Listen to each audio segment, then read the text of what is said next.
हर किसी कंपनी में एक पीपीसी डिपार्टमेंट होता है जिसका फुल नेम है प्रोडक्शन प्लान कंट्रोल।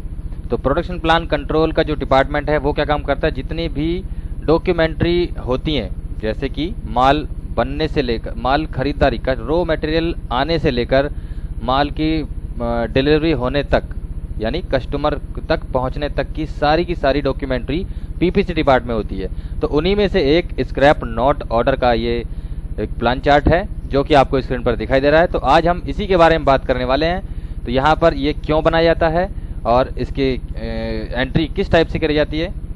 सो हे गाइस, तो कैसे हैं आप लोग। मेरा नाम है आकाश पुंडीर और स्वागत है आपका एक और नई वीडियो में।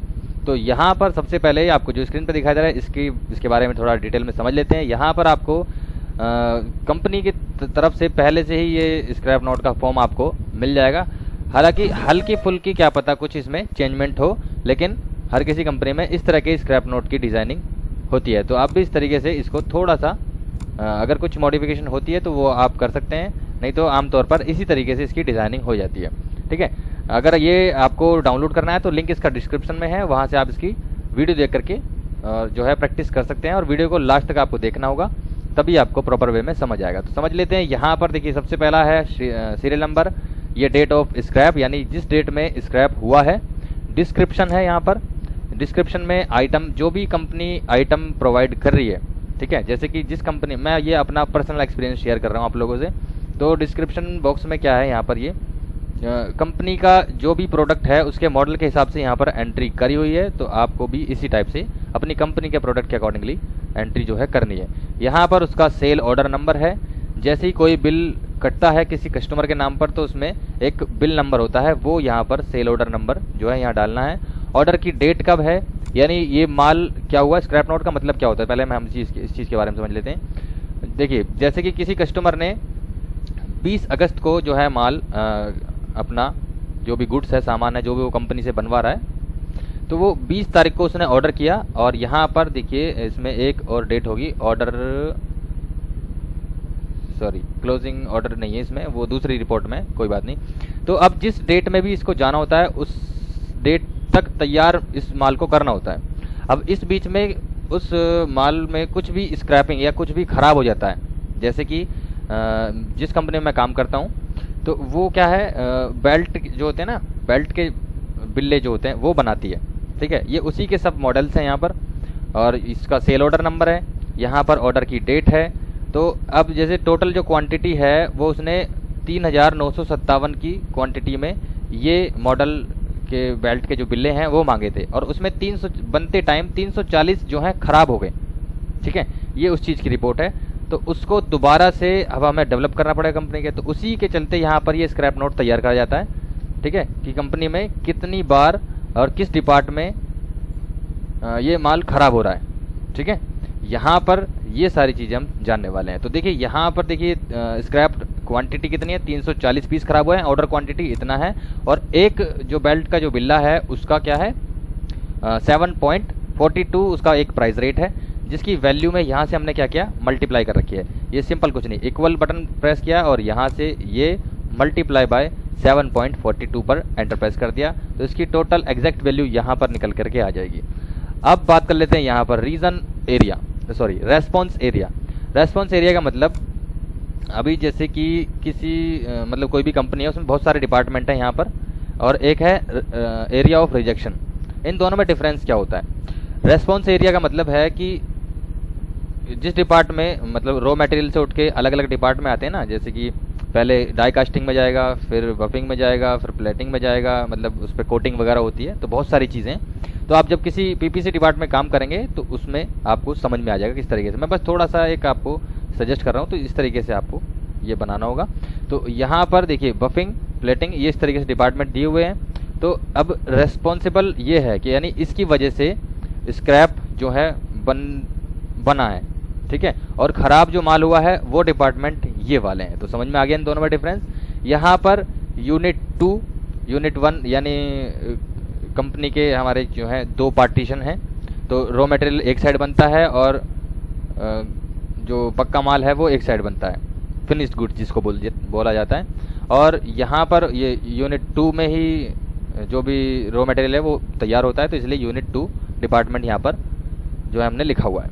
यहाँ पर स्क्रैप की परसेंटेज यानी कितने परसेंट जो है ख़राब हुआ है, तो इसमें क्या करना है, इसकी और इसकी जो है हमने डिवाइड कर दिया, डिवाइड करते ही यहाँ पर जो है परसेंटेज आ जाएगा। और इसमें देखिए मैं बताता हूँ फिर से, इक्वल किया 340 जो ये है इसको मैंने कर दिया यहाँ से पहले इक्वल प्लस बटन दबाया और यहाँ से 340 डिवाइडेड बाय जितनी ऑर्डर क्वांटिटी उससे मल्टीप्लाई डिवाइड कर दिया और इस तरीके से आपकी स्क्रीन पर परसेंटेज आएगा। अगर फिर भी नहीं आती है तो आप यहाँ से ये परसेंटेज वाला जो ऑप्शन है यहाँ से आप चूज़ कर लेंगे। जैसे इसको करते हैं तो यहाँ पर परसेंटेज का जो सिंबल है वो इस तरीके से आपकी स्क्रीन पर आ जाएगा। यहाँ पर कास्टिंग आउट यानी जो बेल्ट के बिल्ले थे ये डी रिंग, ठीक है, 8564 नाम से इसका मॉडल है। तो वो कास्टिंग एक कास्टिंग होती है, कास्टिंग डिपार्टमेंट जिनको नहीं पता है वो मैं बता देता हूँ। कास्टिंग में रॉ मटेरियल आएगा, मतलब कुछ जैसे एक सोने की ईंट टाइप होती है ना, इस तरीके से एक इसका जो है मटेरियल होता है, ठीक है, जिसको पिघलाकर एक बिल्ले में कन्वर्ट किया जाता है। उसी को जो पिघलाने वाला जो सिस्टम होता है वो कास्टिंग डिपार्टमेंट है, यानी वहाँ पर भट्टियाँ चलती हैं। तो उस डिपार्टमेंट से जो ये मटेरियल बन करके तैयार हुआ है वहाँ से कितने डेट को आउट हुआ है वो ये डेट यहाँ पर है। और यहाँ पर एक बफिंग होता है। बफिंग का मतलब होता है कि जो भी कास्टिंग से आउट होने के बाद में, जैसे अब कोई भी चीज़ बनती है, बनने के बाद में वो उस पर थोड़ी बाहरी परत है ना, उसकी किनौर टाइप इस टाइप से बन जाती हैं, तो बफिंग में उसको रगड़ा जाता है थोड़ा सा, मतलब उसकी सफाई करी जाती है, फिनिशिंग दी जाती है उसमें। तो वहाँ उस डिपार्टमेंट से कब आउट हुआ है और यहाँ पर रीज़न फॉर स्क्रैप यानी किस रीज़न का जो है स्क्रैप हुआ है वो यहाँ पर इसमें डालना होता है। तो इस तरीके से सारी एंट्रीज़ आपको स्टेप बाय स्टेप करनी है। सारा कुछ डेटा एंट्री यानी कंप्यूटर ऑपरेटर ही हैंडल करता है, बस आपको कुछ नहीं है, एक पेपर वर्क पे हर डिपार्टमेंट से जो है स्क्रैप की डिटेल्स आती रहेंगी, उसमें से बस देख करके इस तरीके से एंट्रीज आपको डालनी होती हैं, ठीक है। किसी भी तरह की कोई प्रॉब्लम है तो वो आप रिमार्क में सजेस्ट कर सकते हैं यहाँ पर। और मैं इसमें थोड़ा सा बता देता हूँ फिल्टर का ऑप्शन। तो यहाँ पर शिफ्ट के साथ में स्पेस दबाना है और ये सिलेक्ट हो जाएगा, और कंट्रोल शिफ्ट और एल प्रेस करते ही फिल्टर यहाँ पर जनरेट हो जाएगा, ठीक है। अच्छा, अब यहाँ से जैसे कि किसी डिपार्टमेंट के अकॉर्डिंगली आपको देखना है, जैसे रिस्पॉन्स एरिया के अकॉर्डिंग देखना है, यहाँ पे फिल्टर किया और यहाँ से जो है हमने देखना है सिर्फ और प्लेटिंग 2 के नाम से ओके पे क्लिक करते हैं। जितनी भी डिटेल है प्लेटिंग 2 नाम से इस एरिया के अकॉर्डिंगली यहाँ पर आपकी स्क्रीन पर सारी वैल्यूज़ आ जाएगी, ठीक है। ये इस तरीके से काम करता है। इसको हटाना है तो यहाँ पर ऐसे क्लिक करेंगे, clear from filter response area, इस पर क्लिक कर देंगे, हट जाएगा। ऐसे ही अगर डेट के अकॉर्डिंग देखना है, जैसे मान लीजिए किसी डेट, जैसे अभी ये थोड़ा सा पुराना डेटा है मेरे पास, ठीक है, तो यहाँ से 2020 या फिर अक्टूबर मंथ का ही मुझे देखना है, या सितंबर मंथ का देखना है, या किसी अक्टूबर मंथ में किसी स्पेसिफिक डेट का देखना है, जैसे कि अभी 12 तारीख तक का बना हुआ है। तो हमने इसमें क्या किया, यहाँ से 5 डेट का और 12 डेट का, सिर्फ 2 डेट 5 और 12 अक्टूबर का ही डेटा हमें यहाँ देखना है। ओके पे क्लिक किया तो सिर्फ 5 और 12 की डेट में जो भी स्क्रैप यूज़ हुआ होगा, या फिर आपको रिपोर्ट देखनी है, कोई आपसे सीनियर पर्सन मांगता है, तो यहाँ से आप इस तरीके से फिल्टर का इस्तेमाल करके बड़ी इजी तरीके से रिपोर्ट को दे सकते हैं। तो क्लियर हो गए होंगे ये सारे टॉपिक। इसी तरीके से अगर आपको वीडियोस के नोटिफिकेशन जल्दी से आप मिलते रहेंगे, वो किस तरीके से, आपको चैनल को सब्सक्राइब करना होगा। और वीडियो को यहाँ तक देखने के लिए बहुत बहुत शुक्रिया आप लोगों का। वीडियो को इसको प्लीज़ गाइस शेयर जितना कर सकते हैं कर दीजिए, क्योंकि ये इसी तरह के वीडियोस मैं आपके लिए लाता रहूँगा आगे से, क्योंकि मैं अब जो भी एक्सपीरियंस शेयर करूँगा वो अपने पर्सनल होंगे, जो भी मैं कंपनी में काम करता हूँ उसके अकॉर्डिंगली सारी डिटेल आपको मिलती रहेंगी। तो इसलिए आपको सब्सक्राइब तो बनता है, और साथ ही साथ बेल बटन भी दबा लें होगा, और लाइक बटन भी दबा देंगे तो बहुत ज़्यादा अच्छी बात होगी, क्योंकि इससे थोड़ा मोटिवेशन मिलेगा मुझे, ताकि वीडियो पे कुछ रिस्पॉन्स आ रहा है, ठीक है। तो मिलते हैं इसी तरह के इंटरेस्टिंग टॉपिक के साथ में फिर किसी अगली वीडियो में। तब तक के लिए thank you so much, take care, bye bye and love you guys.